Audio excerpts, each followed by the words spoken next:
Hello အားလုံးပဲမင်္ဂလာပါအမားတို့ကဒါလက်ရောက်နေတာပေါ့နော်ဒါလက်မှာအမားတို့တစ်လားလောက်နေဖို့အစီအစဉ်ရှိတယ်အဲ့တော့အိမ်ရှာဖြစ်တယ်ပေါ့အိမ်ရှာတော့အမားတို့ဒီ Facebook မှာ post တင်ပြီးတော့လည်းရှာတယ်ဒီဒါလက်မှာရောက်နေတဲ့မြန်မာတွေကိုဆက်သွယ်ပြီးတော့လည်းရှာတယ်ပေါ့သူတို့ပြတဲ့အခန်းလေးတွေကလည်းတော်တော်အဆင်ပြေတယ်ပေါ့နော်ဒီမြန်မာတွေနဲ့ရှာမယ်ဆိုလို့ရှင်တော့အမားတို့ service စီးပေးရတယ် VNN တောင်9သိန်းပေးရတယ်ပေါ့နော်ဒါကလည်းအိမ်ရမှပေးရတာအိမ်မရလို့ရှင်သူတို့ service စီးပေးကြမလို့ပေါ့နော်ဒီနေ့မှပြမယ့်အခန်းလေးတွေကတော့ဒါကိုယ့်ဘို့ရှာထားတဲ့အခန်းလေးတွေပေါ့နော်ပြီးတော့ပေါ့နော်အမားတို့ဒီဒါလက်မှာတစ်လားပဲနေမယ်ဆိုတဲ့အတွက်ကိုဒီအမားတို့ပြထားတဲ့ဈေးလေးတွေကပေါ့နော်နည်းနည်းလေးကြီးတယ်တစ်လားပဲနေမှာမဟုတ်လို့ပေါ့နော်တကယ်လို့ကိုက3လအထက်နေမယ်ဆိုလို့ရှင်တော့အခုမှပြထားတဲ့ဈေးတွေတော့9သိန်းအဲ့လောက်တော့တက်တာတယ်ပေါ့နော်โอเคအဲ့ဆိုလို့ရှင်တော့ဒါလက်မှာအခန်းပုံစံလေးတွေကဘယ်လိုရှိရဲပြီးတော့ဈေးနှုန်းလေးတွေကဘယ်လိုဆိုတာကိုဒီဗီဒီယိုလေးမှာလိုက်ပြီးတော့ကြည့်ကြည့်ပါအောင်နော်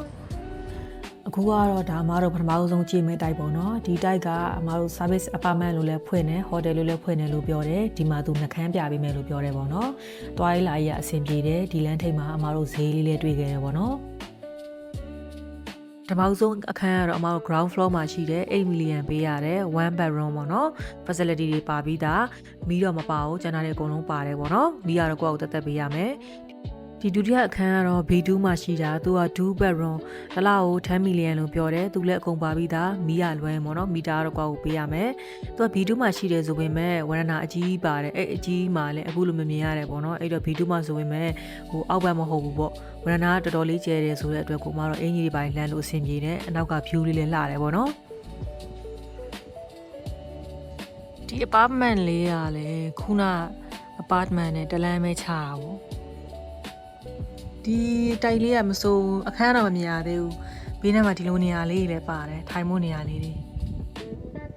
view လေးလည်းလာတယ်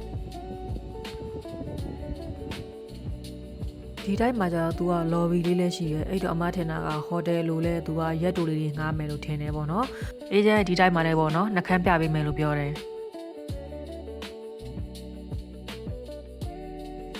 ဒါ2 bedroom 15 million ရဒါ15တဲ့စားလုံးနဲ့ဆို85ကျက်တော်တော်မိုက်တယ် decoration ကစားအရန်မိုက်တယ်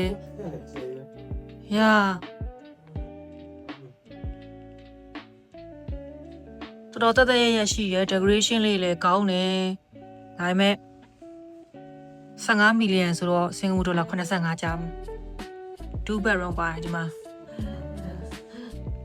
ဘယ်ကွန်ဒီလည်းပါတယ်ဒီမှာထိုင်ကုန်လေးလည်းပါတယ်အိတ်ခမ်းနှခမ်းနဲ့ဝရဏလည်းတော်တော်ကျယ်တယ်ဟောနော်ဝရဏလည်းပါတယ်ဝရဏရှောင်းထိုင်ကုန်လေးလည်းပါသေးတယ်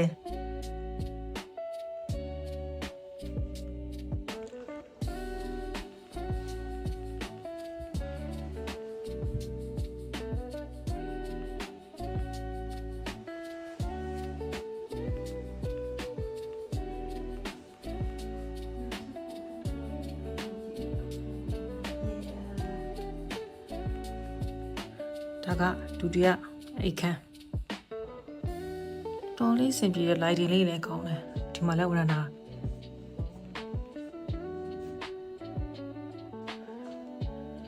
ဒီခန်းလေးက studio ဒါက11 million နဲ့သူ့ရဲ့ structure လေးတော်တော်လေးကိုအဆင်ပြေတယ် studio ဆိုပေမဲ့ဒီမှာလည်းခုနလိုမျိုးပဲ view လေးတွေပါမယ်ဝရဏလေးပါတယ်ထိုင်ကုန်လေးပါတယ်သူ view လေးရတယ်လှတယ်view ကောင်းတော့ဗောနော်ဒါလေးလွာမှာလည်းရှိတော့ तू ကအကြောင်း17သိန်းနဲ့ deposit က17သိန်းပေးရမယ်တဲ့ဒီဘက်ကအိတ်ခမ်းဒါက furniture တွေပါတယ်အကုန်ပါပြီးသားဒီဘက်က toilet တော်တော်လေးတော့တက်ရဲနဲ့ဒီခန်းလေးက modern လေးဆန်းတယ်ဒီလိုလေးပဲဗီဒီယိုထဲမှာတော့နည်းနည်းကြည့်ရင်ကြည့်လိမ့်မယ်ပြင်မာလေးတော့တော်တော်လေး spacious ဖြစ်တယ်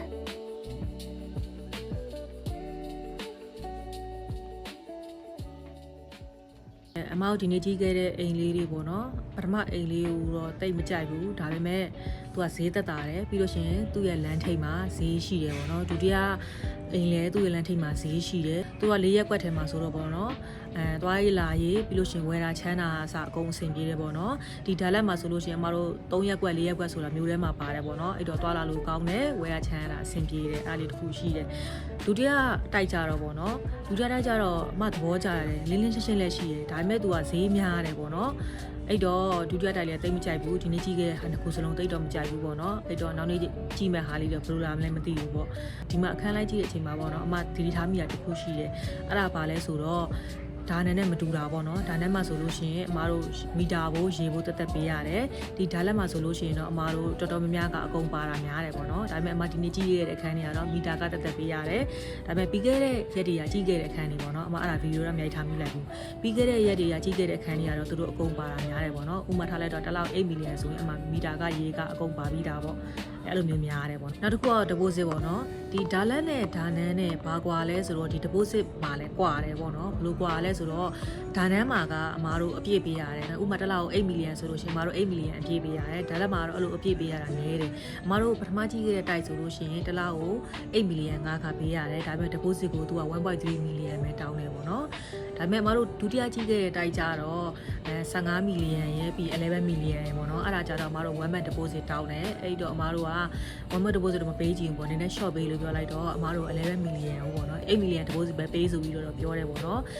ဒုတိယဟာလေးကိုတော့ decoration ကောင်းလို့ကြိုက်တယ်ဒါပေမဲ့သူကဈေးများရလို့ခံစားရတယ်ပြီးတော့သူမှာအားနည်းချက်ရှိတာကသူကဘာလဲဆိုတော့အဝတ် short တွေမပါဘူးပေါ့နော်တကယ်လို့အဝတ် short မယ်ဆိုလို့ရှိရင်သူတို့မှာ laundry area ရှိရဲအဲ့ဒါကိုလည်း 1kg ကိုတသိန်းခွဲ2သိန်းအဲ့လောက်ပေးရမယ်ဆိုပြီးသူပြောတယ်ပေါ့နော်အဲ့တော့အဝတ် short တဲ့ဟာကိုလည်းပေးနေရတာအဆင်မပြေဘူးဆိုတော့အမားတို့အဲ့ဒါလေးကို decoration ချက်ပေးမယ်လည်းပဲမျိုးဖြစ်ဖို့များတယ်ပေါ့နော် okay အဲ့ဆိုလို့စင်တဲ့လောက်ပါပဲအားလုံးပဲဆုံးဖြတ်ကြည့်တဲ့အတွက်ကျေးဇူးတင်ပါတယ်အမဒီ channel လေးမှာပေါ့နော်ဒီ VN နဲ့ပတ်သက်တဲ့ဟာလေးတွေလက်ရှိတော့ဒါလည်းရောက်နေတဲ့အတွက်ဒါလည်းနဲ့ပတ်သက်တဲ့ဟာလေးတွေပေါ့နော်တင်ပေးဖို့ရှိရဲဒါကြောင့်မို့လို့စိတ်ဝင်စားလို့ရှိရင် like and subscribe လုပ်ပေးခဲ့လို့ရပါတယ်အမတို့က TikTok channel လည်းရှိတယ် Facebook လည်းရှိတယ်ဆိုတော့ update လေးတွေသိချင်လို့ရှိရင်လည်းအဲ့ဒီမှာပေါ့နော်အမတို့ follow လုပ်ပေးခဲ့လို့ရပါတယ်အားလုံးပဲဆုံးဖြတ်ကြည့်တဲ့ကျေးဇူးတင်ပါတယ်နောက်ဗီဒီယိုမှာပြန်တွေ့ပါမယ်